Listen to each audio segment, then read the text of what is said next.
새끼들아.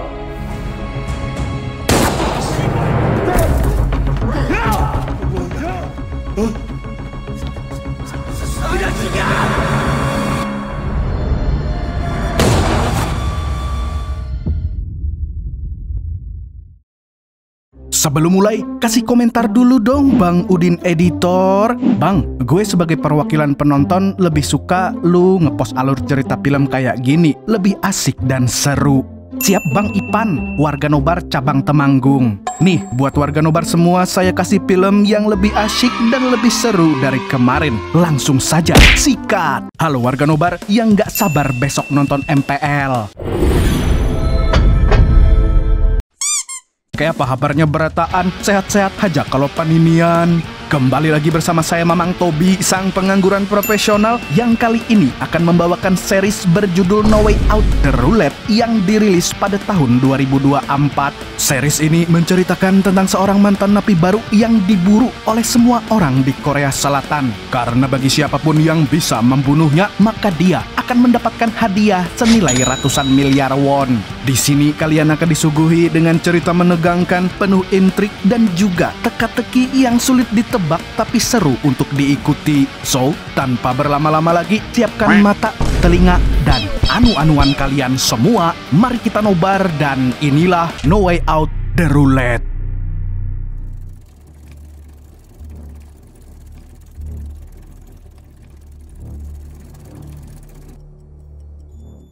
Series dimulai dengan memperlihatkan seorang pria misterius yang sedang memutar roulette. Ternyata dia sedang mengadakan sayembara fenomenal dengan hadiah yang fantastis di mana tidak mungkin ada orang yang menolaknya. Sayembara yang dimaksud adalah memotong telinga seorang kriminal bernama Chang Jae dengan imbalan sebesar 10 miliar won yang kalau digunakan untuk membeli seblak bisa membuat orang satu negara mencret. Alhasil semua orang pun berlomba-lomba mengikuti sayembara tersebut. Bahkan teman dekat Chang Jae pun ikut menyerangnya.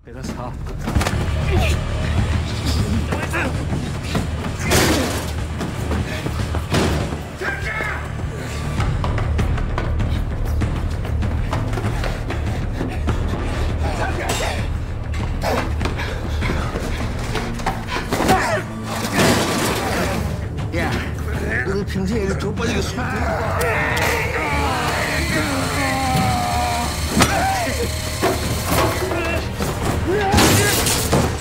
멈춰.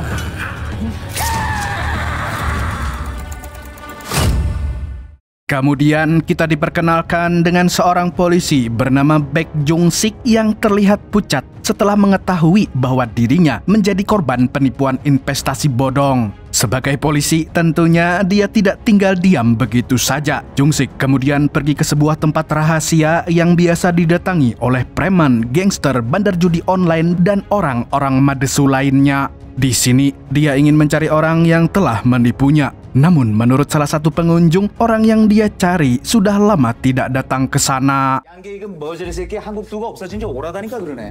싹 다 갈아볼 거야. 알았어? 야, 내가 뭐 이런 어려운 법률용어 대면서 한번 읊어봐.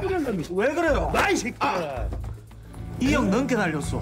아, 내가 숨길 이유가 뭐가 있... Tidak berselang lama, Jung Sik mendapat panggilan telepon dari sang istri yang bernama Yeun, di mana dia memberitahu bahwa cicilan KPR-nya akan jatuh tempo sebentar lagi. Dan jika telat membayar, maka rumahnya pasti akan disita oleh bank. Mendengar hal itu, Jung Sik pun bergegas pergi ke bank untuk mengajukan pinjaman demi menutupi cicilan rumah yang sudah dia tunggak selama ini. Namun sayangnya, dia ternyata sudah di blacklist oleh pihak bank sehingga pengajuannya pun langsung ditolak.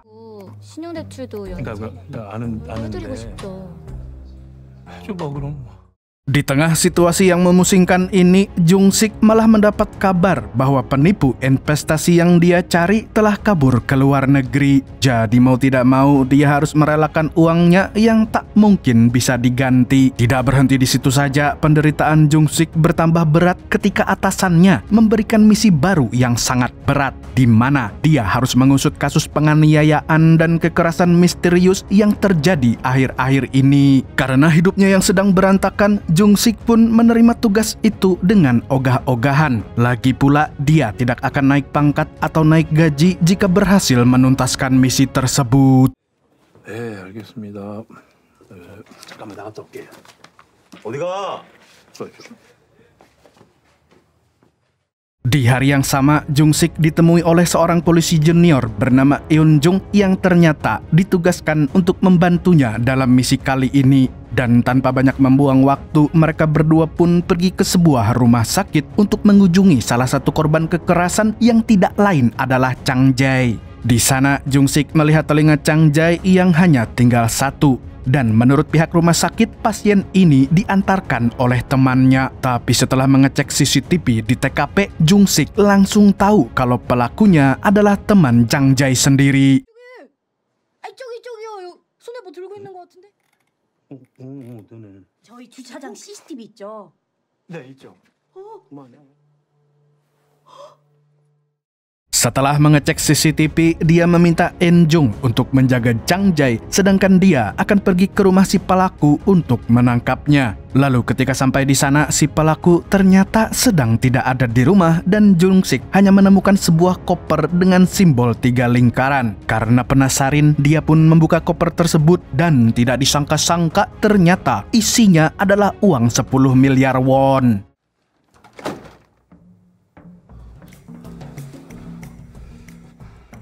Kemudian tidak berselang lama, si pelaku akhirnya masuk ke dalam rumah. Namun tentu saja dia langsung melarikan diri ketika melihat Jung-sik yang sedang melakukan investigasi. Sontak polisi itu pun mengejarnya dengan berlari menyusuri gang-gang sempit. Tapi karena di sana sedang musim dingin, jalanan menjadi licin. Dan pada akhirnya hal itu membuat si pelaku terpeleset hingga wassalam.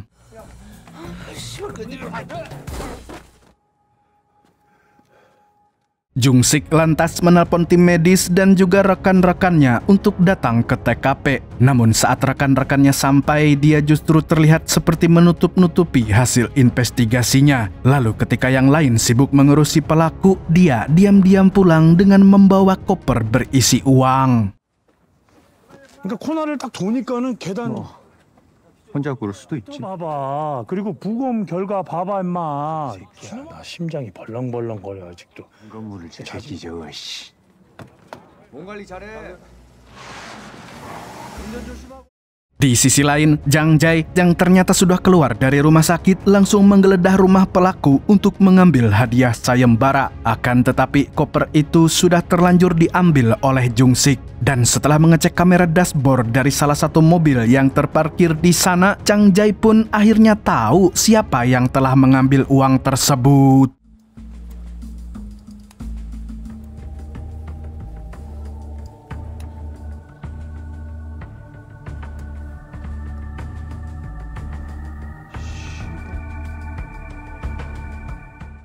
Keesokan harinya, Jung-sik memberikan uang itu kepada Yeun dan juga anaknya. Di sini dia mengatakan kalau uang tersebut adalah pinjaman dari salah satu rekannya di kantor. Mendengar itu, keluarga Jung-sik pun terlihat lega karena rumahnya tidak akan jadi disita. 첼로를 왜 팔어? 그럼 나 알바도 안 해도 되고? 전학도 안 가? 새 걸로 바꿔줄게. 아빠 사줄게. Setelahnya, Jung-sik kembali ngantor untuk membuat laporan investigasi. Tapi saat bertemu dengan rekan-rekannya, dia diberitahu bahwa para petinggi memanggilnya untuk ikut dalam sebuah rapat darurat. Rupanya, rapat ini membahas tentang seorang pria bertopeng yang sering mengadakan sayembara untuk melukai, membunuh, atau menyiksa para kriminal dengan imbalan uang miliaran won yang disiarkan langsung lewat live streaming. Dalam rapat ini, Jung-sik akhirnya menyadari kalau Chang Jae adalah salah satu korbannya. Namun, kepolisian sulit untuk menyelidiki hal ini sebab Chang Jae sudah kabur dari rumah sakit. Kemudian mereka bertanya kepada Jung-sik apakah dia menemukan petunjuk di rumah pelaku. Dan dengan gelagapan dia pun berbohong lalu mengatakan kalau di sana tidak ada apa-apa. Karena kalau mereka sampai tahu dia telah mengambil uangnya, maka dia bisa berada dalam masalah besar. 야, 백중식이. 예? 너가 현장에 있었다며. 아니요, 없었습니다. 윤창재 지금 어디 있어? 오늘 한 새벽 4시쯤에 없어졌던데 병원에서. 안 그럼 피해자가 미쳤다고 도주합니까? Tidak berselang lama, pria bertopeng kembali melakukan live streaming. Kayak Dean Kate nih live streaming terus. I'm fine. 괜찮아. 괜찮아. 땡땡땡땡. Dan di sini dia berusaha meyakinkan para netizen yang masih ragu dengan hadiah sayembaranya dengan mengundang semua orang ke sebuah stadion, di mana dia akan membuat hujan uang 1 miliar won untuk semua orang yang datang ke sana. Mendengar pengumuman tersebut, para petinggi polisi pun mengerahkan pasukan untuk segera pergi ke tempat yang dimaksud. 그러시면 당장 책임자 모가지부터 날아갈 텐데. 대응해야 된다. 손. Sesampainya di sana, warga sipil, YouTuber hingga TikToker juga mulai berdatangan untuk melihat apakah si pria bertopeng benar-benar akan menghamburkan uang sebanyak itu.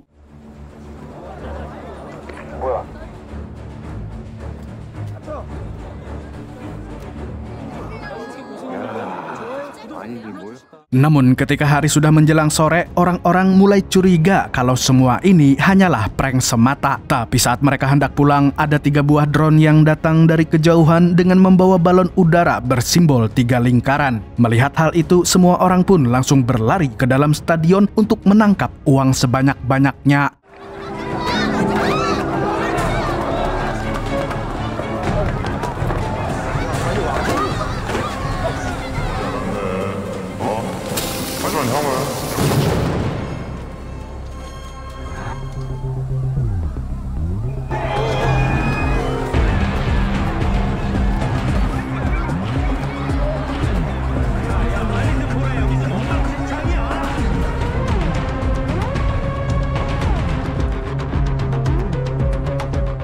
Kapan ya di Indonesia ada hujan duit begini? Jiwa miskinku meronta-ronta.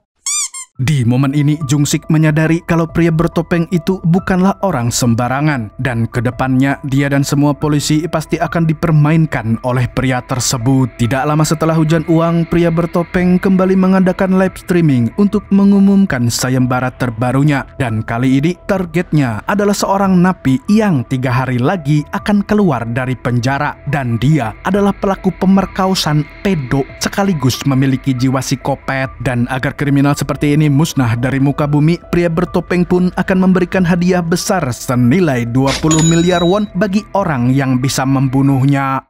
이딴 말도 마음대로 하고 자,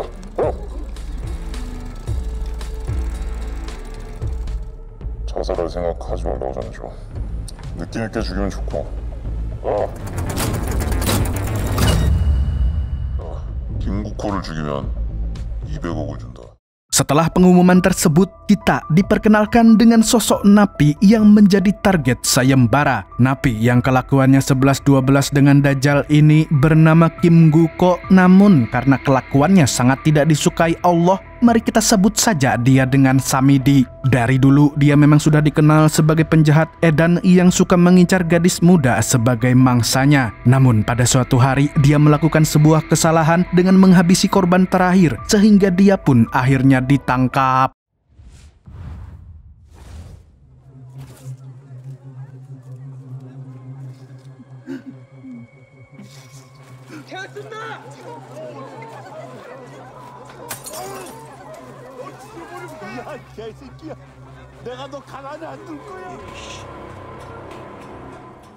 Anehnya, pihak pengadilan hanya memberi hukuman 15 tahun penjara padahal kejahatannya sangatlah keji dan seharusnya menerima hukuman mati dan jenazahnya dibuat makan ikan lele. Bahkan kenyataannya Samidi kini akan segera bebas bersyarat di tahun ke-13 karena dianggap sebagai napi teladan. Padahal nyatanya dia sama sekali tidak pernah menyesali perbuatannya sedikit pun. Di sisi lain, divisi Jungsik ditugaskan untuk mengawal Samidi agar tidak menjadi korban berikutnya dari si pria bertopeng. Karena menurut para petinggi, pria bertopeng itu hanyalah seorang vigilante yang sok-sokan menantang sistem hukum. Selain mengawal Samidi, divisi Jungsik juga ditugaskan untuk mencari tahu identitas asli si pria bertopeng supaya kepolisian bisa segera menangkapnya. Sebab masyarakat mulai tidak percaya dengan polisi dan malah lebih percaya orang yang tidak jelas dari mana asalnya. Ya iyalah, saya juga gak percaya. Sementara itu, kebijakan para petinggi polisi ini menjadi perbincangan panas di mana-mana hingga dibahas oleh talk show paling populer di Korea Selatan. Yang intinya ada banyak masyarakat yang setuju jika pria bertopeng diungkap dan ditangkap. Akan tetapi sebagian besar orang seperti saya dan kalian semua justru mencela keputusan polisi yang salah kaprah. Bukannya membenahi kinerja, mereka malah sibuk menutupi kebodohannya sendiri. 따로 얘기가 됐다고 해도 법원은요. 미리 얘기가 끝났다? 이게 더 문제 아닙니까? 어머니 상권 뭐 윗선에 보여주고 싶은 거죠. Di waktu yang bersamaan, Samidi akhirnya resmi keluar dari penjara. Di sini, dia terlihat bersikap sopan kepada para petugas padahal semua ini hanyalah akting. Lalu saat hendak keluar, dia dikejutkan dengan kehadiran para polisi yang sudah menunggunya. Kemudian atasan Jungsik yang bernama Juchang mengajak Samidi untuk bergegas masuk ke mobil karena situasi di luar sangat tidak kondusif. Mendengar hal itu, mantan napi ini pun kebingungan dan menanyakan apa yang sebenarnya terjadi dan kenapa orang-orang berdemo di depan lapas. Tapi sebelum pertanyaan itu dijawab, ada seorang warga yang menerobos kerumunan dan langsung menyerangnya.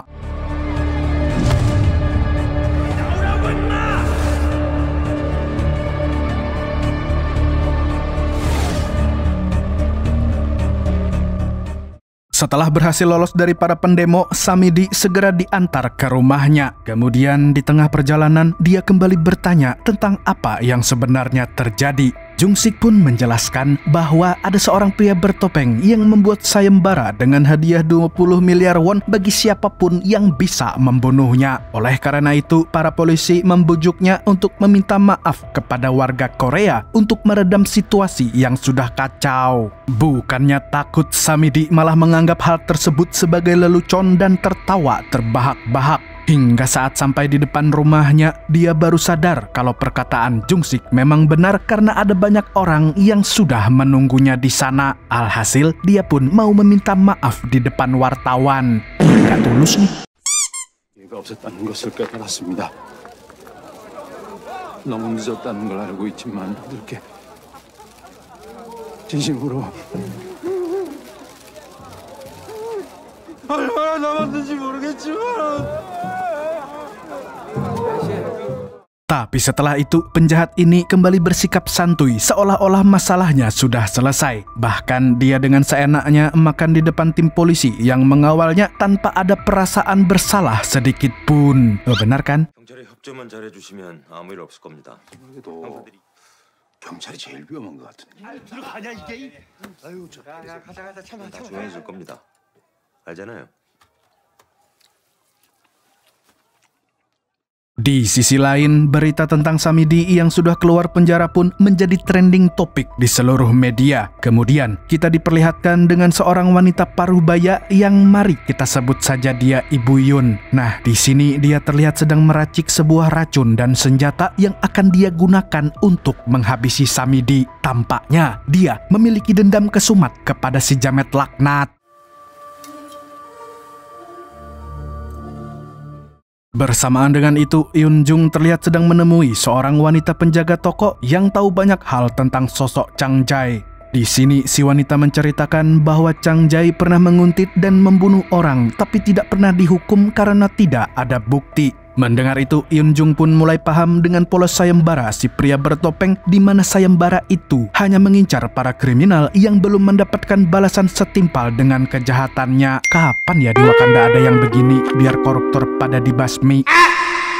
Di tempat lain, Chang Jae ternyata sedang berada di basement apartemen Jungsik dan berusaha mencongkel bagasi mobil si polisi yang ternyata dia ingin merebut uang hadiah sayembara. Hanya saja dia malah ketahuan oleh satpam yang sedang berpatroli.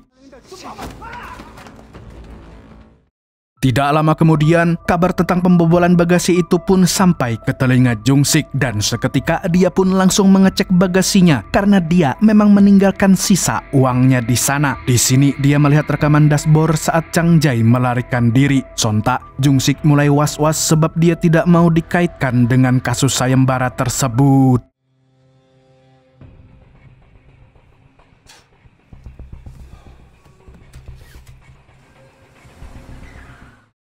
Di tengah rasa pening yang menggerogoti kepalanya, Jung-sik mendapat kabar dari salah satu rekannya bahwa Samidi mencoba kabur dari rumah. Rupanya, psikopat satu ini hanya ingin pergi ke Indomaret untuk membeli ciki favoritnya. Setelah mengetahui tujuannya, Jung-sik pun mengizinkan Samidi pergi dengan pengawalan dari polisi. Dia pun langsung petatang petenteng ke Indomaret lalu membeli jajanan yang dia suka. Namun tanpa dia sadari, Ibu Yun sudah berada di sana. Dan ketika si jamet lengah, wanita paruh baya ini pun langsung menembakkan senapan beracunnya.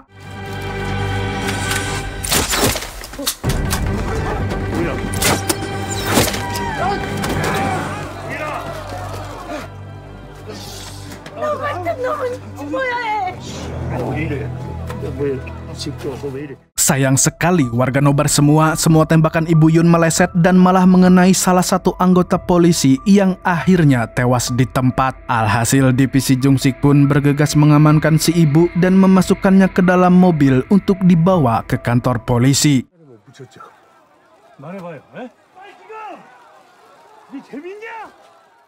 Di ruang interogasi, Ibu Yun mengatakan kalau dia adalah ibu dari korban terakhir Samidi. Jadi, dia ingin membunuhnya demi membalas dendam atas kematian putrinya. Dan soal sayembara, dia sama sekali tidak peduli dengan hal itu. Yang terpenting, titisan Dajjal tersebut harus musnah dari muka bumi. 하지만 할아버지 어떻게 해요?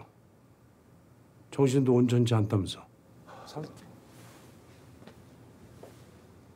Di waktu yang bersamaan, di mana polisi sedang sibuk dengan kasus Ibu Yun, pria bertopeng diam-diam mengunjungi rumah si ibu sembari mengantarkan koper berisi uang 1 miliar won. Di sana ada suami Ibu Yun yang sedang berdiam diri dan tidak tahu apa-apa. Rupanya, pria bertopeng sengaja memberikan uang tersebut sebagai apresiasi atas keberanian Ibu Yun.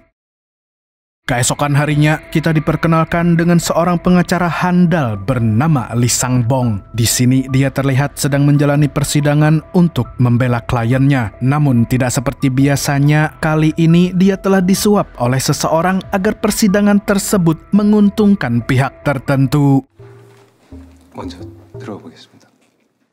Ternyata sama seperti Jung-sik, dia juga sedang menghadapi masalah finansial di mana dia terancam rugi besar dalam investasinya di sebuah perusahaan properti yang sampai saat ini pembangunan gedung milik perusahaan itu belum mendapat izin. Jadi untuk bertahan hidup, dia rela menggadaikan kejujurannya demi uang. Dan tidak lama kemudian dia mendapat pekerjaan baru untuk menjatuhkan nama baik wali kota yang bernama Myongja. Intinya, dia harus menggali semua aib dan keburukan milik sang wali kota dengan imbalan perizinan gedung. Tanpa pikir panjang, Sang-bong pun langsung menerima tawaran tersebut. 단지 규모가 꽤 크다면서. 잘 알겠습니다. Lalu saat sedang memikirkan strategi untuk menjalankan tugas ini, dia tidak sengaja melihat berita tentang Samidi yang kini menjadi target sayembara. Melihat itu, dia pun memutuskan untuk menjadikan kasus tersebut sebagai senjata dalam menjatuhkan wali kota. 호산 시집이 있다. 를 이용해가지고 거의 뭐 표를 구걸하고 있는데 이 안명자 반대편에 서는 거죠. 책임지고 돌아가게 해줄 테니까. 오케이? 알겠습니다.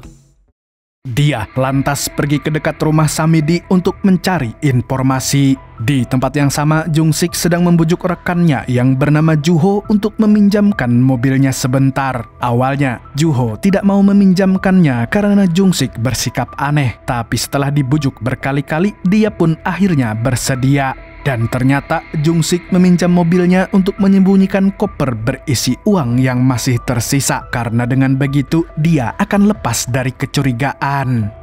Di sisi lain, Sang-bong tiba-tiba berteriak di dekat rumah Samidi di mana dia menawarkan jasa untuk menjadi pengacaranya. Di sini dia berjanji akan membantunya keluar dari masalah ini. Mendengar itu, para polisi pun bergegas mengamankannya dan menyuruh pengacara tersebut untuk tidak membuat keributan. Namun, Samidi justru tertarik dengan penawarannya dan memintanya untuk masuk ke rumah. 김국호 씨는 지금 검거해드리겠습니다.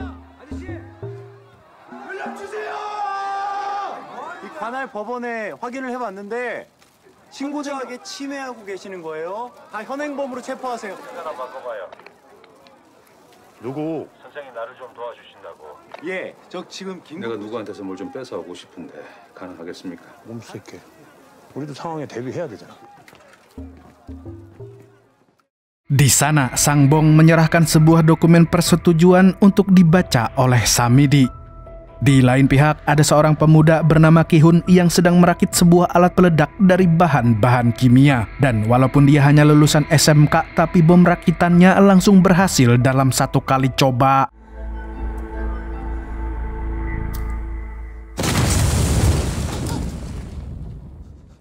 Keesokan harinya, Jung-sik mendapat kiriman paket misterius yang berisi sebuah flash disk. Dan ternyata isi dari flash disk itu adalah sebuah video CCTV yang menampilkan Jung-sik ketika mencuri koper uang. Lalu tidak berselang lama, Chang Jae menelponnya dan mengancam akan menyebarkan video tersebut jika Jung-sik tidak mau menyerahkan sisa uangnya. Namun Jung-sik bingung harus bagaimana karena sebagian besar uang itu telah digunakan untuk membayar cicilan rumah. 내가 죽인 게 아니라고 이 새끼야. 그 사람이 죽었는데 집에 와서 도둑질을 해요? 뭐야 차 바꾸셨네? 내 돈으로? 다 보고 있으니까 혼자 생각하지. 야,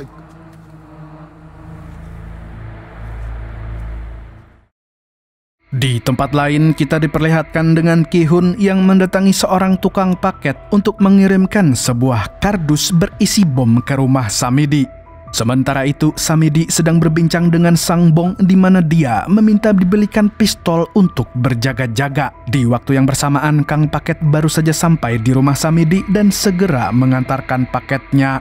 Sedangkan Ki-hun yang sedang berada di tengah kerumunan pendemo sedang bersiap untuk meledakkan bomnya. Tapi karena jaraknya terlalu jauh, dia pun berusaha menerobos kerumunan dan mendekati rumah si Jamet. Hanya saja paket itu ternyata sudah diamankan oleh Jung-sik untuk diperiksa.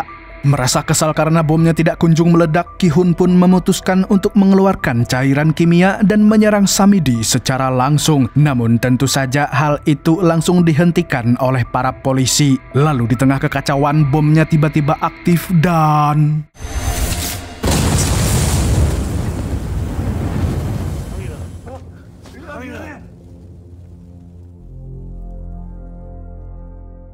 Akibat ledakan tersebut, ada banyak polisi dan warga sipil yang terluka parah, bahkan ada juga yang tewas di tempat. Sementara itu, Jung-sik tidak hanya memikirkan nasib rekan-rekannya, tetapi juga koper uang yang ikut hangus karena ledakan bom tadi.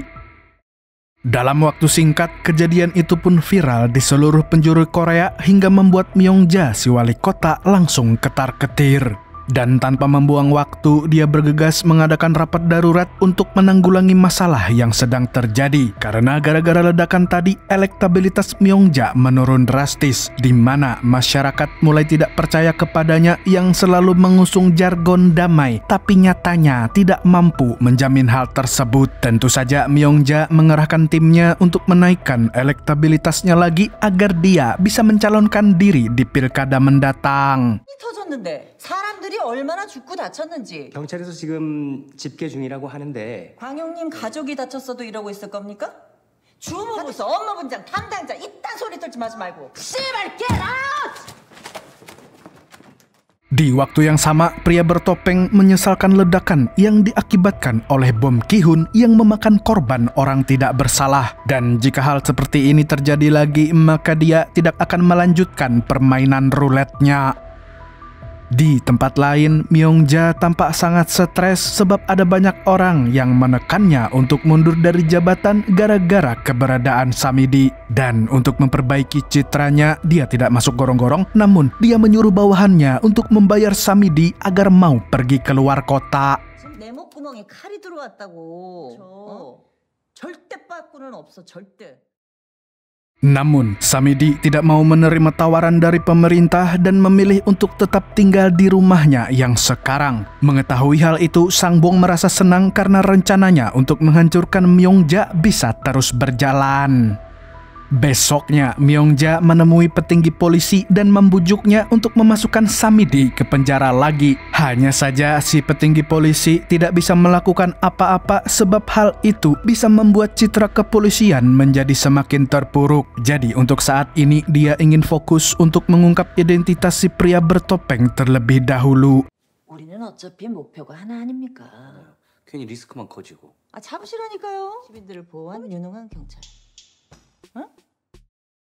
Ketika masalah yang datang terasa semakin berat, Myongja akhirnya mengerahkan jurus pamungkas, yaitu dengan mendatangi rumah Samidi. Di sana dia berorasi di depan pendemo dan meminta simpati kepada mereka dengan akting yang jelek ala-ala politisi. Tidak tanggung-tanggung dia terus berdiri di depan rumah itu sampai Samidi mau pergi dari kotanya. Lalu saat malam hari ada banyak warga yang bersimpati kepadanya. Tapi ternyata mereka semua adalah buzzer bayaran yang sudah disewa oleh timnya untuk memantik simpati dari warga lain. 시장 아줌마 화이팅!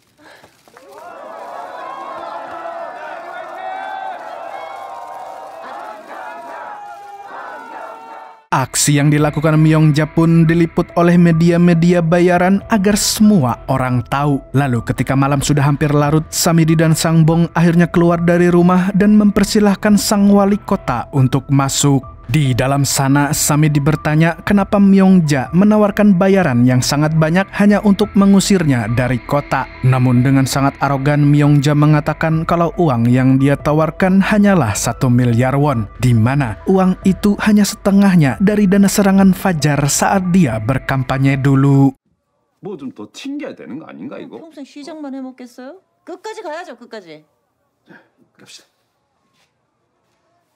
Setelah mengatakan itu, dia memilih keluar karena Samidi tetap tidak mau menerima uangnya. Di luar, dia berusaha tersenyum seolah-olah baru saja menang Olimpiade. Tapi tidak berselang lama, Sangbong mengajaknya masuk ke rumah lagi. Dan jika menolak untuk bernegosiasi, maka dia akan menyebarkan rekaman bahwa seorang wali kota berusaha mengusir warganya sendiri. Jadi ternyata semua percakapan tadi telah diam-diam direkam oleh Sangbong. Mau tidak mau, Myongja pun terpaksa masuk lagi ke dalam, di mana Samidi ingin dibayar 10 miliar won jika sang wali kota benar-benar ingin mengusirnya. Mendengar hal tersebut, Myongja pun ngamuk sebab dia tidak memiliki uang sebanyak itu. 5년간 총 100억. Tapi demi citranya, dia pun akhirnya mengiyakan permintaan Samidi dan berjanji akan segera membayarnya. Setelah itu, dia keluar dengan wajah murung. Lalu di dalam mobil, bawahannya menyarankan Myongja untuk mencari cara lain saja yang penting hemat biaya dan tenaga. 목줄 잡고 흔들 텐데.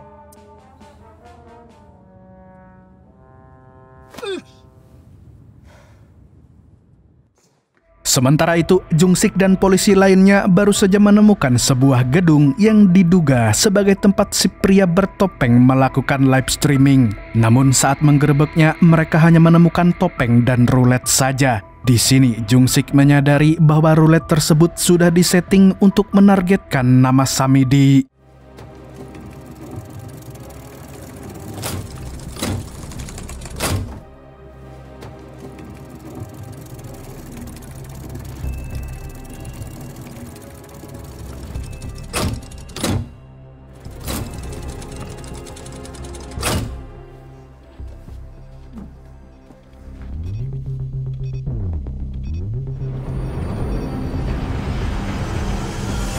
Setelahnya, Jungsik membawa meja rulet itu ke kantor polisi untuk menjadi barang bukti. Di sini, dia juga masih penasaran dengan cara kerja alat tersebut yang masih belum masuk di otaknya. Kemudian, dia menonton siaran ulang live streaming milik si pria bertopeng berulang kali untuk mencari tahu siapa orang ini sebenarnya. Lalu di waktu yang bersamaan, Yoon Jung datang untuk melaporkan penemuannya tentang Chang Jae, yang intinya dia menyimpulkan bahwa semua korban dari permainan rulet adalah para kriminal yang tidak mendapat balasan setimpal atas apa yang sudah mereka perbuat. 법적으로 해결되지 못한 범죄자들이요. Sebenarnya Jungsik sudah tahu lebih awal, namun kali ini dia menjadi lebih yakin. Dan tidak lama setelah itu, dia melihat sebuah ornamen gereja di background live streaming milik pria bertopeng. Jadi kemungkinan orang itu memang melakukan streaming di gereja. Hanya saja gereja di kota Seoul ada ratusan bahkan ribuan, sehingga pencarian ini pasti akan sangat melelahkan dan membutuhkan waktu lama. Tapi setelah melihat gambarnya secara lebih jelas, Yoon Jung ternyata tahu di mana letak gereja tersebut. Sebelum melanjutkan cerita ini, mari kita flashback sejenak ke 13 tahun yang lalu saat Samidi baru saja mengeksekusi korban terakhirnya. Lalu saat dia pulang ke rumah, istrinya mulai curiga kenapa Samidi selalu pulang tengah malam atau bahkan subuh padahal dia tidak jualan sekuteng. Akhirnya dia pun mencari tahu dengan menggeledah mobil Samidi dan tentu saja dia langsung menemukan bukti bahwa suaminya telah membunuh seseorang. Selain sang istri, anak Samidi yang bernama Dongha juga telah mengetahui semua perbuatannya. Keesokan harinya, Samidi dan istrinya jalan-jalan bersama sang anak saat hujan turun deras. Namun tidak berselang lama, para petugas polisi menghampiri mereka dan langsung menangkap Samidi. Ternyata sang istri memang sudah melaporkannya ke polisi dengan semua bukti yang dia temukan.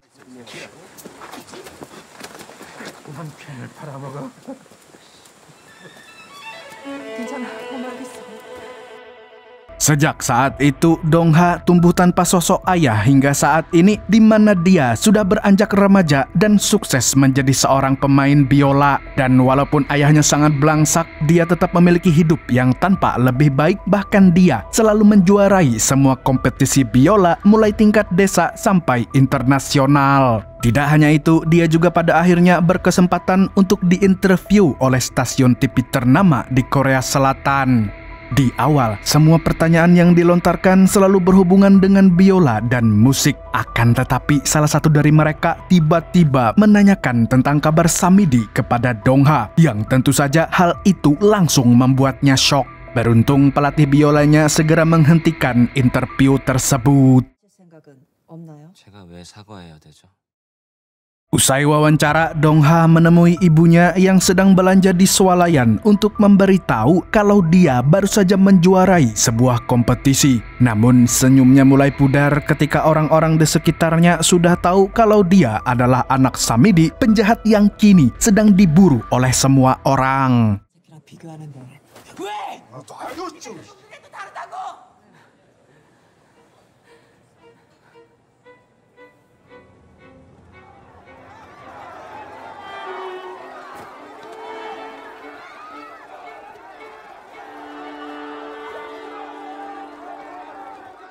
Di sisi lain, Samidi dan Sangbong terlihat sedang menonton siaran ketika Dongha sedang bermain biola. Dan di sini dia berkata pada Sangbong bahwa dirinya sangat ingin menemui sang anak yang sudah belasan tahun tidak bertemu. Keesokan harinya, Dongha masuk sekolah seperti biasa. Tapi walaupun baru saja masuk TV dan membanggakan nama sekolah, dia justru dikucilkan bahkan dibully oleh para jamet sekolah karena anak seorang buronan.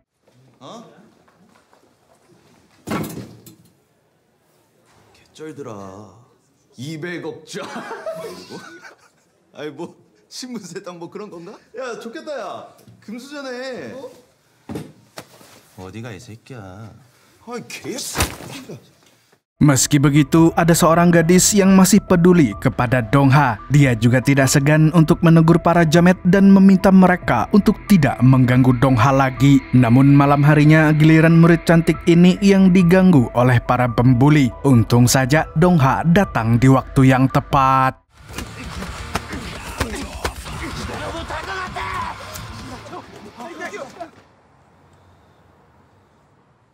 Setelah itu, dia meminta gadis tersebut untuk menjauhinya karena Dongha tidak mau ada orang tak bersalah yang terluka karena dirinya. Sepulangnya dari sana, Dongha dikejutkan dengan ibunya yang sedang membersihkan coretan di dinding rumah. Ternyata orang-orang tidak hanya membuli dan merendahkannya, tetapi juga mulai mengganggu kenyamanan di rumah mereka. Besoknya, Dongha ditawari untuk bersekolah di luar negeri agar tidak terus-terusan dicemooh oleh masyarakat. Tapi untuk saat ini, dia masih belum yakin untuk tinggal di luar Korea.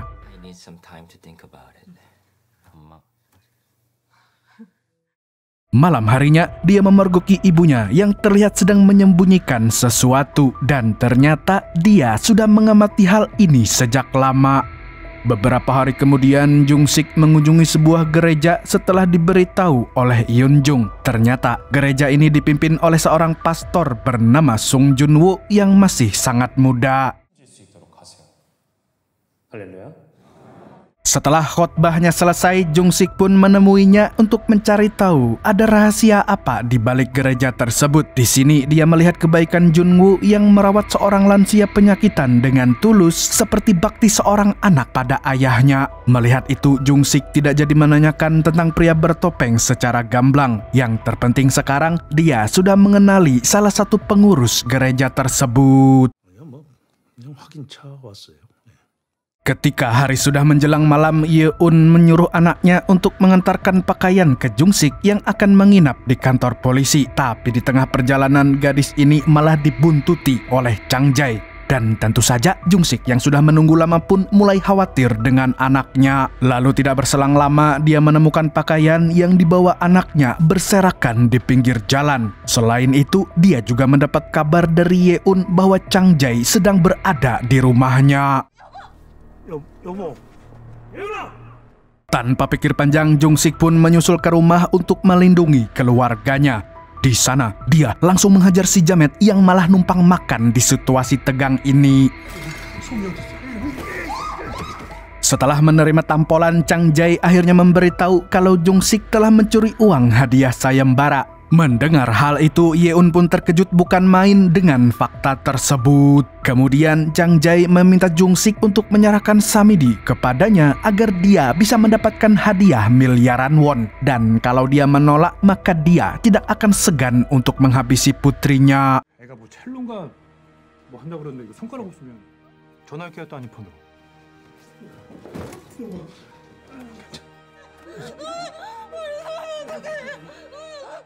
Di sisi lain, Sang Bong mengunjungi rumah istri Samidi untuk mengembalikan surat cerai, di mana Samidi tidak pernah menandatangani surat itu sejak 13 tahun yang lalu. Karena intinya penjahat tersebut tidak mau bercerai jika hak asuh anak tidak dialihkan kepadanya. Selagi ibunya berbincang dengan Sang Bong, Dong-ha diam-diam mengambil benda yang sering disembunyikan oleh ibunya. Ternyata benda itu adalah buku tentang anatomi dan senjata tajam. Di sini, Dong-ha sadar kalau selama ini ibunya telah mempelajari biologi untuk membunuh ayahnya.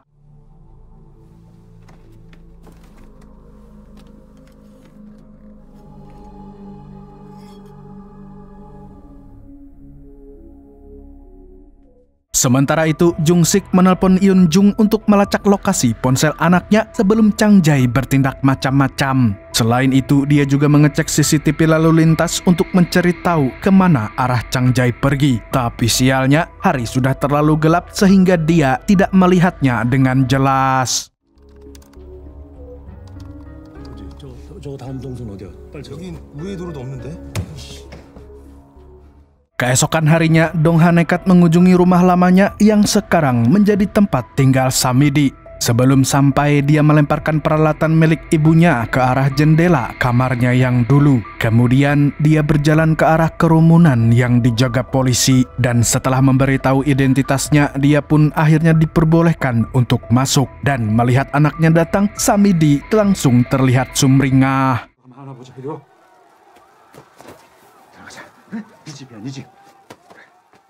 Lalu setelah itu, dia menyuruh Sang Bong untuk memesankan makanan dan minuman agar dia bisa merayakan kebebasannya bersama sang anak.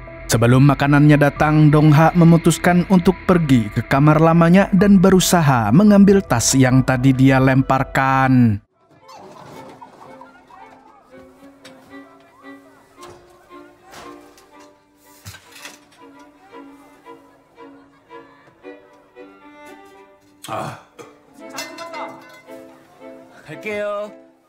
Di waktu yang bersamaan, istri Samidi membaca surat yang ditinggalkan Dong-ha sebelum pergi. Dan setelah tahu kalau anaknya menemui Samidi, dia pun panik bukan main dan bergegas pergi ke sana.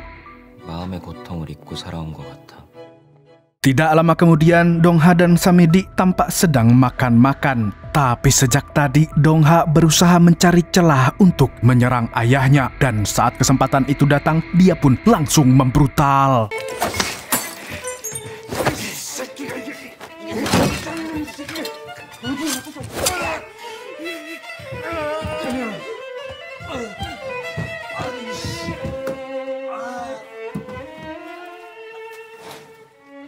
Tak berselang lama, istri Samidi datang dan terkejut saat melihat anaknya tergeletak di lantai. Lalu seiring dengan amarah yang memuncak, dia pun langsung menusukkan pisau ke dada suaminya tersebut.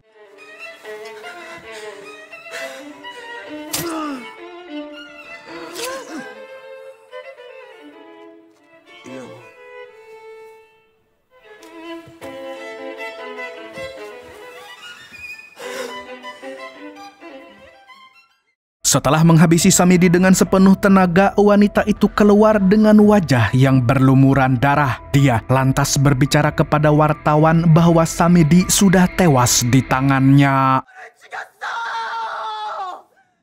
Beberapa jam sebelum peristiwa itu, ternyata pihak Myongja diam-diam sudah menyewa seorang pembunuh bayaran bernama Mr. Smile karena selalu tersenyum apapun keadaannya. Dia merupakan sosok pembunuh paling berbahaya dari Amerika Serikat yang sudah melanglang buana di daratan Asia, bahkan pernah membantai sekelompok Yakuza seorang diri.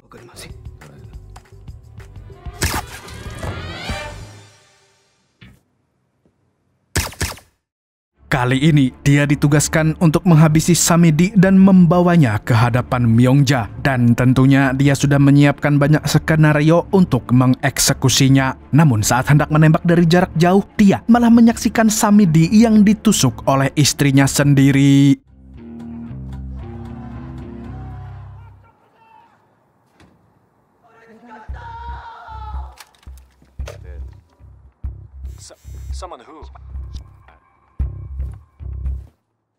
Di sisi lain, Jung-sik baru saja mendapat kabar tentang lokasi Changjai. Tapi ketika dia akan menyusulnya, dia malah dicegat oleh rekan-rekan polisi untuk mengamankan Samidi yang baru saja ditusuk oleh istrinya. Agar teman-temannya tidak curiga, dia pun menyuruh Eun-jung untuk pergi ke tempat Changjai duluan, sedangkan dia akan menyusul setelah menyelesaikan perkara Samidi. 박순경 윤창재 눈에 절대로 띄면 안 돼. 그럼 우리들 진짜로 위험해져. Singkat cerita, Eun-jung pun sampai di bangunan bekas pabrik yang terbengkalai bekas tempat uji nyali. Di sini, dia menyusuri setiap sudut ruangan tanpa ada yang terlewatkan. Hingga akhirnya dia melihat anak Jung-sik yang sedang disekap. Namun saat dia hendak menyelamatkannya, tiba-tiba...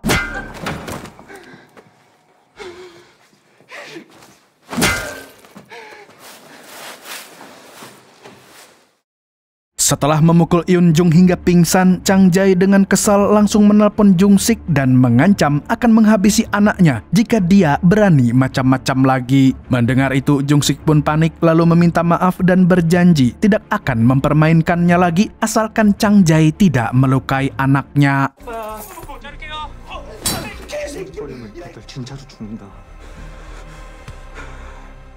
Di tempat lain, Sang-bong terlihat sedang berada di rumah sakit dan ternyata Samidi berhasil selamat dari kematian meskipun sudah ditusuk berkali-kali. Allah, masih hidup ternyata.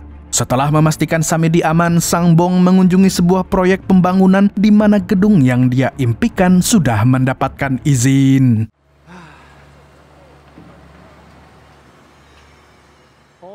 Namun saat kembali ke kantornya, dia dikejutkan dengan salah satu bawahannya yang sudah koit di atas kursi. Dan tidak disangka-sangka, ternyata Mr. Smile sudah berada di ruangan tersebut. Pembunuh itu lalu menodongkan pistol ke arah Sang-bong sembari memaksanya untuk memberitahu keberadaan Samidi.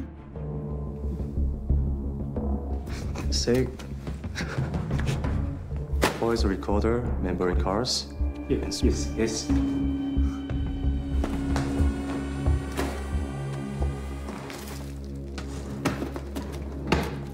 Don't worry, you will be safe.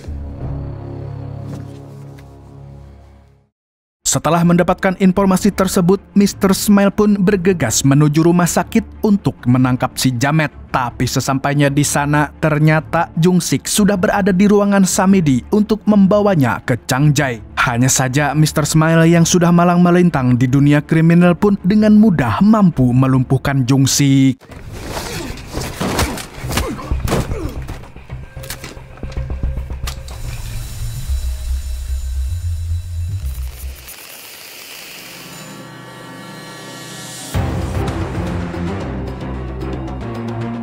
Tidak tinggal diam, Jung Sik pun menghubungi Juho dan rekan yang lain untuk menghentikan pembunuh bayarin tersebut. Namun, para polisi ini tidak mampu membendung Mr. Smile yang memiliki 1001 akal.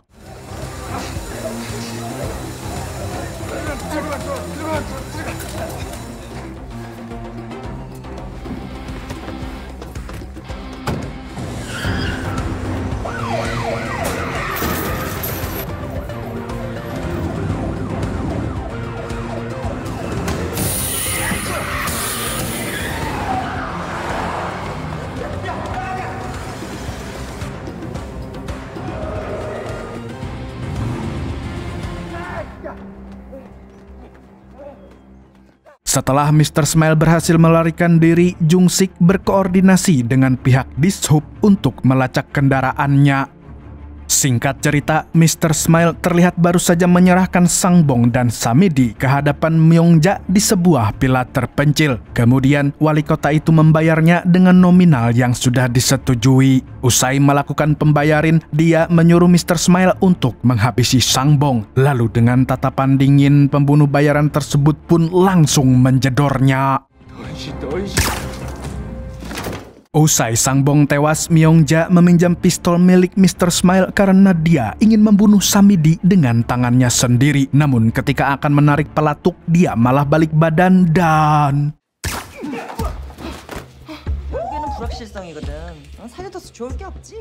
Tapi sebagai pembunuh bayaran kelas dewa, Mr. Smile tidak mati semudah itu. Dia lantas bangkit dan menodong balik Myongja. Rupanya wali kota Marok ini dari awal memang tidak ingin mengeluarkan uang sepeser pun untuk membayarnya. Karena dimanapun berada, wanita adalah makhluk yang pelit kalau soal harta. Oleh karena itu, Mr. Smile memilih untuk menghabisinya saja. Sebelum dia mengeksekusi Myongja, Samidi diam-diam sudah berhasil melepaskan ikatan di tangannya. Dan karena tidak mau menjadi korban, dia pun langsung menyergap Mr. Smile saat itu juga.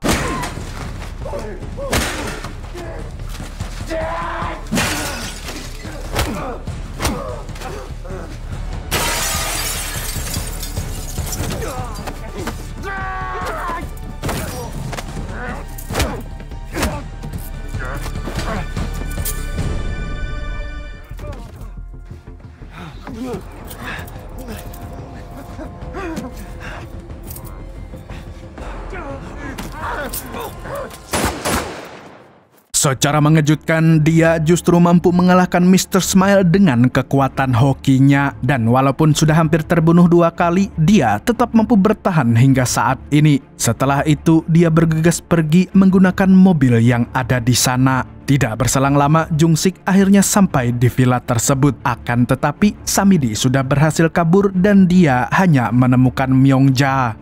Di sisi lain, Samidi yang sudah terluka parah tidak sanggup melanjutkan pelarian dan pada akhirnya dia jatuh pingsan tepat di depan polsek. 설마요. Tidak lama kemudian, peristiwa brutal yang terjadi di villa itu menjadi viral dan diperbincangkan oleh semua kalangan, di mana polisi menemukan mayat Sangbong dan bawahan Myongja di tempat tersebut. Namun, mereka tidak menemukan satupun jejak yang berhubungan dengan Mr. Smile. Bahkan, DNA-nya pun tidak terdeteksi di sana. Di lain pihak, publik kota Seoul gonjang-ganjing karena wali kota mereka diduga terlibat dalam pembunuhan di villanya. Dan gara-gara hal itu, elektabilitasnya menurun drastis serta menjadi bahan hujatan di seluruh internet. Bahkan, semua partai yang mengusungnya pun sudah angkat tangan dan tidak mau lagi membantunya.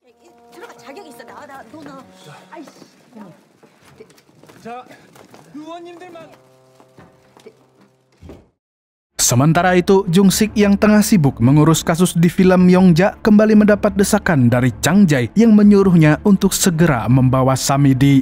Jung Sik pun berjanji akan melakukannya secepat mungkin asalkan Chang Jae tidak melukai anaknya. Dan ternyata Chang Jae sebenarnya tidak berniat menyakiti gadis tersebut. Dia hanya ingin menyandranya sampai bisa membunuh Samidi agar dia bisa mendapatkan hadiah dari pria bertopeng. Bahkan dia selalu memberi makanan kepada anak Jung Sik meskipun pemberiannya selalu ditolak mentah-mentah.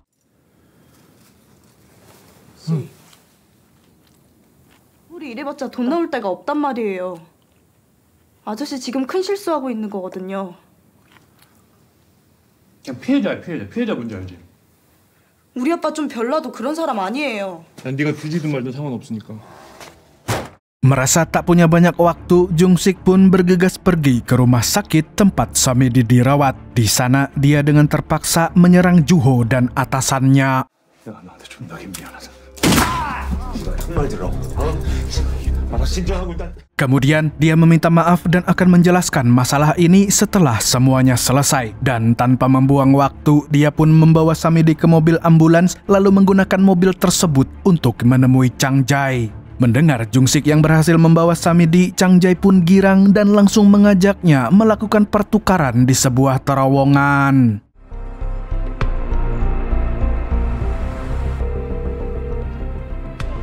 내가 지금 문제 바로 보내드릴 테니까 찍고 와요. 지금 빨리 오긴 와요. 씨발 존나게 보고 싶으니까. Sesampainya di sana, Chang Jae ternyata sudah standby sambil menunggu Jung-sik. Lalu setelah melihat polisi itu sampai, dia kembali menelponnya dan mengatakan kalau anaknya berada di sebuah mobil yang terparkir di ujung terowongan. Tanpa pikir panjang, Jung-sik pun turun dari ambulans dan mengecek kondisi anaknya. Namun setelah dibuka, ternyata dia tergocek oleh tipu muslihat Chang Jae di mana anaknya tidak ada di mobil tersebut. Dan ketika hendak kembali ke ambulans, ternyata Chang Jae sudah membajaknya.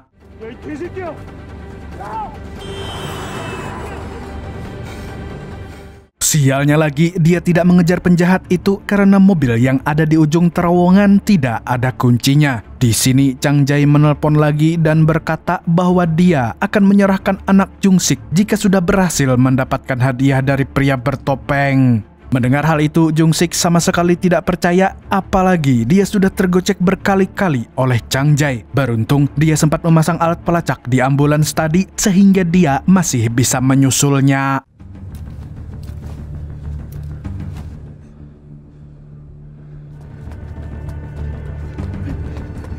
Tapi setelah berlari cukup lama, dia malah menemukan ambulans tadi dalam keadaan kosong sebab Chang Jae telah memindahkan Samidi ke suatu tempat. Merasa frustasi, Jung-sik pun berusaha menghentikan setiap mobil yang melintas di jalur itu untuk mencari tumpangan agar bisa menemukan anaknya lebih cepat. Namun sayangnya tidak ada mobil yang mau berhenti karena dia terlihat seperti begal. Mau tidak mau, Jung-sik pun terpaksa membajak mobil demi menyelamatkan sang anak.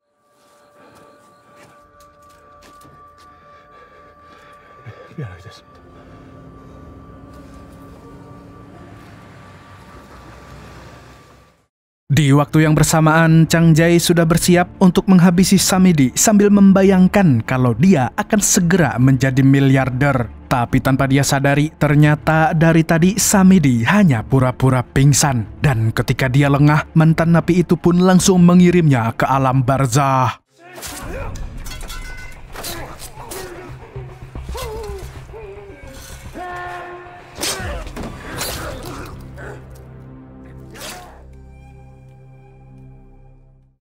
Setelah menghabisinya, dia melihat ponsel Chang Jae berdering dan ternyata telepon itu berasal dari Jung-sik yang menanyakan keberadaan anaknya sambil emosi. Mendengar kalau di tempat tersebut ada seorang gadis remaja, jiwa-jiwa PDF Samidi pun kembali bangkit dan tentunya dia berusaha memperkaos anak polisi tersebut.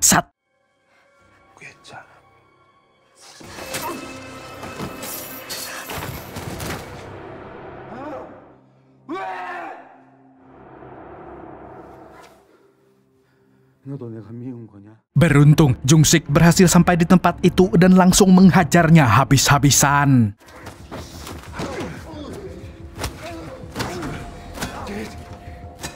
Hanya saja, walaupun Samidi sudah tua dan memiliki tubuh yang ringkih, dia masih memiliki segudang hoki yang membuatnya susah mati. Lah, kayak kucing aja nih. Bahkan, berkat keberuntungannya, kali ini dia mampu melumpuhkan Jung-sik.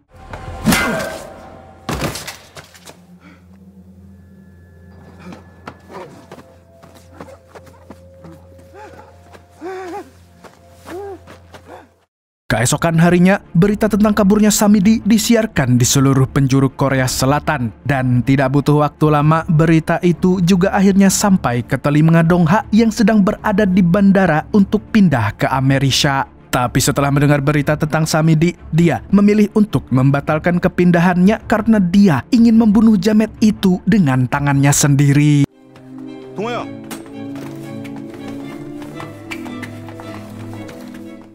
Di sisi lain, Jung-sik terbangun di rumah sakit dengan badan yang penuh luka. Namun, dia sama sekali tidak peduli dengan kondisinya dan langsung mencari keberadaan sang anak. Rupanya putri kesayangannya itu sedang dirawat secara intens oleh para dokter. Dan menurut keterangan medis, anaknya memiliki trauma yang berat hingga kerusakan pada alat reproduksinya. Mendengar hal itu, Jung-sik pun sangat murka kepada Samidi dan ingin segera membunuhnya. Tapi Juho dan atasannya berusaha menahan Jung-sik yang masih belum pulih sehingga dia pun hanya bisa pasrah sambil berharap anaknya bisa kembali sehat.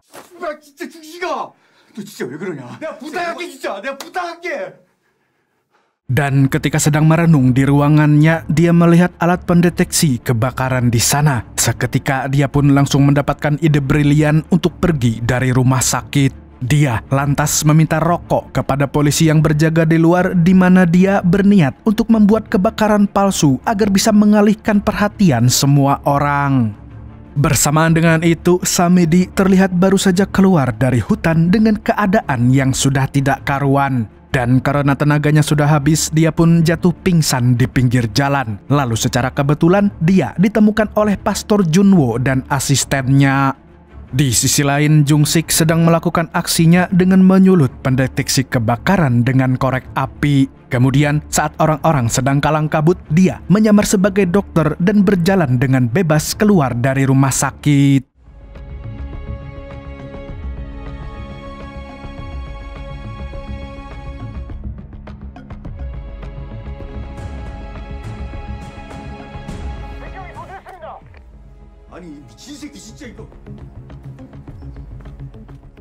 Setelah berhasil keluar, dia kembali membajak ambulans dan melacak keberadaan Samidi. Di lain pihak, Dongha terlihat mengunjungi sebuah lapas yang ternyata ibunya telah dipenjara gara-gara melakukan penusukan pada Samidi. Di sini dia meminta maaf pada sang ibu karena tak jadi pindah ke luar negeri. Dan sekarang dia berniat ingin menuntaskan keinginan terakhirnya, yaitu membunuh ayahnya yang jahanam. Sambil menahan tangis, sang ibu pun mengatakan kalau hal tersebut bisa membuat masa depannya hancur. Namun, Dongha tidak peduli sebab tekadnya sudah kuat.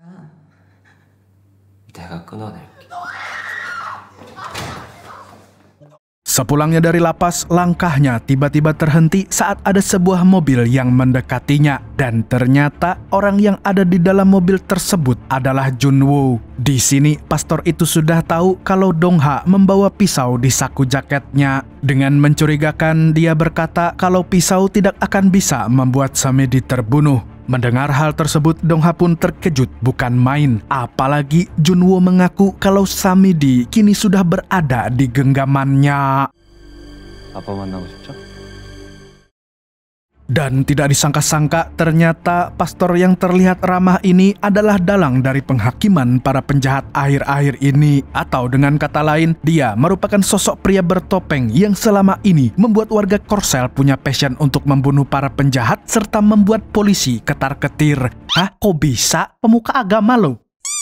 Sebelum saya jelaskan kenapa seorang pastor bisa mendalangi permainan roulette mematikan, saya akan ajak warga Nobar semua untuk flashback sebentar ke 20 tahun yang lalu ketika Junwo masih bocil. Saat itu, dia sangat dendam dengan sistem hukum di Korsel yang tidak adil, di mana seorang pastor yang telah memperkaos ibunya malah dianggap tidak bersalah. Sehingga sejak putusan hakim diketok palu, rasa dendam di dalam dirinya terus menyeruak. Hingga akhirnya dia memutuskan untuk menghukum semua penjahat dengan kedok pastor yang ramah dan baik hati.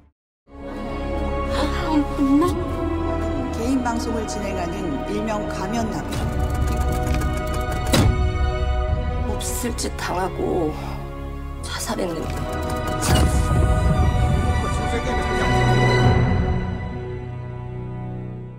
Namun yang paling mengejutkan dari semuanya adalah lansia yang selama ini dirawat oleh Junwoo bukanlah jemaat apalagi ayahnya, melainkan pastor yang dulu pernah memperkaos ibunya. Dan alasan kenapa Junwoo belum menghabisinya hingga sekarang adalah karena dia ingin memberikan hukuman yang paling menyakitkan, di mana dia selalu menyuntikkan obat yang bisa membuat orang itu menjadi stroke dan tidak berdaya. 영감님, 제 값을 다 치러야 천국을 가죠. 난 그렇게 안 놔둘 거니까. 그렇게 천국 가고 싶다고 난리치던 사람이 아직 멀었어요. Kali ini, dia memberi wejangan pada Dong-ha untuk tidak membunuh Samidi dengan cara yang mudah sebab jamet itu telah menimbulkan banyak masalah dalam hidupnya, mulai dari dibully teman sekolah dan direndahkan oleh orang-orang di sekitarnya. 사실은 그게 진짜 복수야. 동아군은 이걸 잊지 못하고 평생 지옥에 살. 그 사람의 고통은 어디 있지? 쭉 지옥 속에서 살아왔어요. Tanpa Junwoo sadari, Jung-sik telah berhasil melacak lokasi Samidi. Namun setelah mengecek ke dalam, dia tidak menemukan siapapun di sana. Lalu tidak berselang lama, dia mendapat kabar dari rumah sakit bahwa anaknya sudah baik-baik saja. Sontak dia yang tadinya panik, kini sudah merasa sedikit lega. Di sisi lain, Junwoo dan Dong-ha pergi ke sebuah gereja tua di mana Samidi sudah berada di tempat itu dengan kondisi yang sangat lemah. Kemudian Junwoo menyerahkan semua keputusan pada Dong-ha, dan kalau dia tidak sanggup, maka biarkan orang lain yang melakukannya. Apalagi dia baru saja mengumumkan lokasi tersebut kepada seluruh warga Korsel yang pastinya menginginkan hadiah miliaran won. 5분으로. 분명해야 되잖아.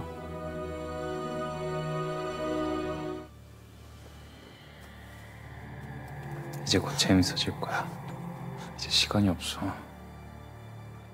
Oleh karena itu, dia meyakinkan Dong-ha untuk memberanikan diri sebelum orang lain yang membunuh ayahnya. Tapi entah kenapa, tangan anak muda ini tiba-tiba gemetar dan tidak sanggup menyuntikkan racun ke tubuh Samidi. Ditambah lagi, Samidi si muka dua berpura-pura menangis dan meminta maaf kepada anaknya. Alhasil hal tersebut pun membuat Dong-ha lengah. Lalu dengan cepat Samidi langsung menyerangnya.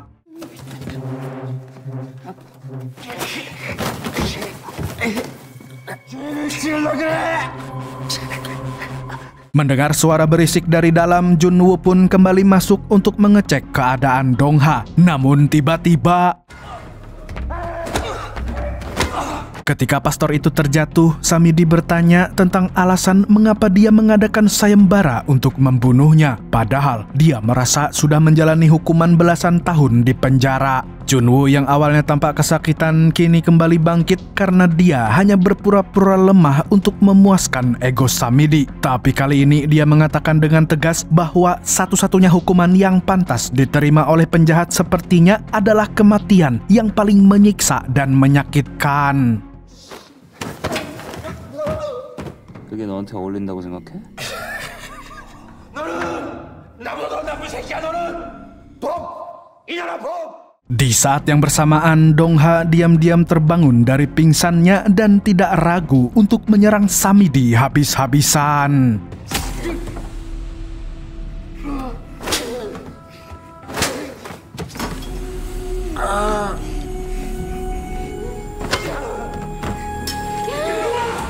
Namun saat dia hampir menghabisinya, Jung-sik tiba-tiba muncul sembari menodongkan senjata. Di sini, polisi itu membujuk Dong-ha untuk tidak membunuhnya karena hal itu bisa membuatnya dijebloskan ke penjara. Apalagi usianya masih sangat muda dan dia punya masa depan yang cerah sebagai pemain biola. Dan setelah diyakinkan berkali-kali, akhirnya Dong-ha mau mengikuti nasihatnya.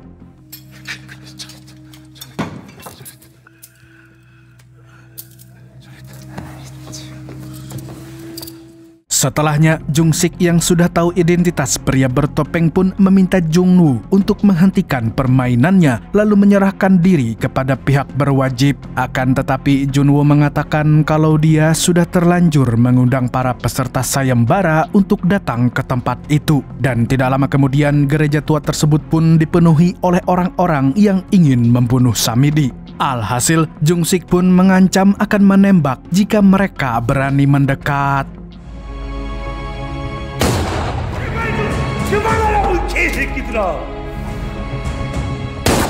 Sayangnya, ancaman itu tidak mempan karena orang yang datang terlalu banyak. Hingga pada akhirnya, dia pun mengeluarkan jurus pamungkas Hotbah no Jutsu dengan mengatakan kepada para warga bahwa jika mereka membunuhnya, maka tidak ada bedanya dengan para kriminal lain. Di saat Jung Sik sedang menceramahi orang-orang, Samidi tiba-tiba bangun dan menyandra Dongha. Dengan harapan Jung Sik dan yang lain tidak akan menghabisinya. Namun tidak disangka-sangka, Dongha justru meminta semua orang untuk mengeroyok ayahnya sebab rasa benci di dalam dirinya sudah tidak bisa dibendung lagi. Mendengar perkataan anaknya, Samidi akhirnya sadar bahwa dia bukanlah ayah yang baik dan seketika perasaan bersalah dalam dirinya tumbuh menjadi sangat besar. Lalu di momen inilah Jung Sik memanfaatkannya untuk menghabisi nyawa Samidi.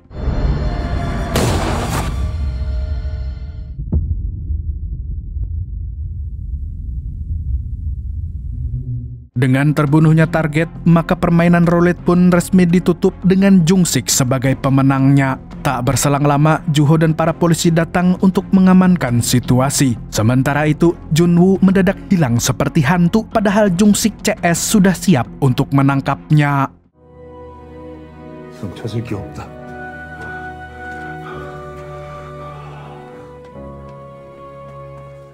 Keesokan harinya, Jung Sik dan istrinya menemani sang anak yang masih terbaring di rumah sakit. Beruntung, kondisi anaknya terus membaik dan membuat mereka berdua sangat lega.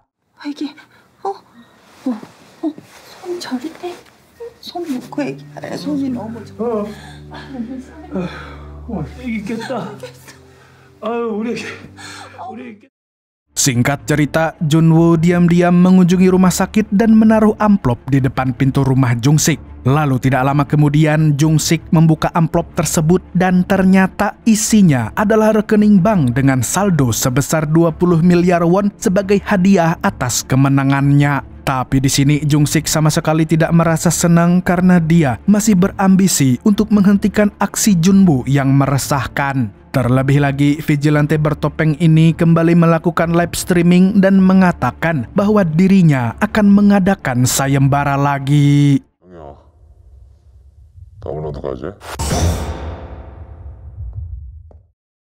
Di akhir cerita, Jung Sik akhirnya menemukan salah satu tempat persembunyian Jun Woo yang terletak di sebuah pulau terpencil. Namun sebelum dia ke sana, ada seseorang yang sudah sampai duluan dan langsung membantai semua penjaga.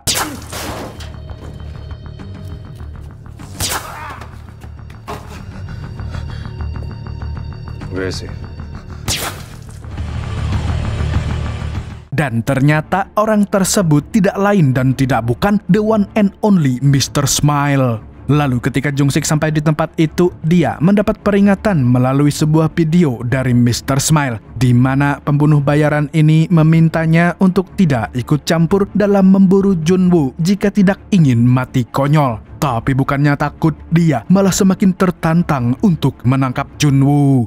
To kill the mask guy, you'd better stop now. So get out my way and kill anybody you love.